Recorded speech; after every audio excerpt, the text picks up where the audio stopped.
நீங்க ஸ்ட்ரெஸ்ஸா இருக்கீங்களா? ஸ்ட்ரெஸ்னால வாயில அவ்வளோ ப்ராப்ளம்ஸ் வரக்கூட வாய்ப்பு இருக்குங்க.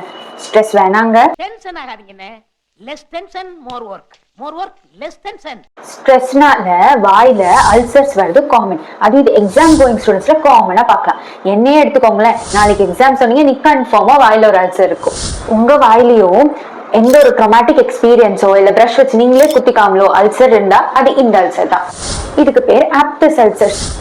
இன்னும் ஸ்ட்ரெஸ் அதிகமாகும் போது பிரக்சிசம், அதாவது பல்லு கடிக்கிற ஹேபிட் உங்களுக்கு இருக்கும். பல்லு கடிக்கிறீங்கன்னா பல்ல தேய்மானம் ஆகும். அப்படி பல்லுல தேய்மானம் கண்டினியூஸா ஆயிட்டு இருந்தா சீக்கிரம் சென்சிட்டிவிட்டி அதிகமாக உங்களால ஈவன் தண்ணி குடிச்சா கூட ரொம்ப கூச்ச வரதுக்கு வாய்ப்பு இருக்கு. இப்ப ஸ்டடி சொல்லுது, அதாவது ஒரு லைக்கன் பிளானஸ், பர்னிங் அவுட் சிண்ட்ரோம், இந்த மாதிரி கண்டிஷன்ஸ் எல்லாம் நீங்க ரொம்ப அதிகப்படியான ஸ்ட்ரெஸ்ல இருக்கும் போது வருதான்.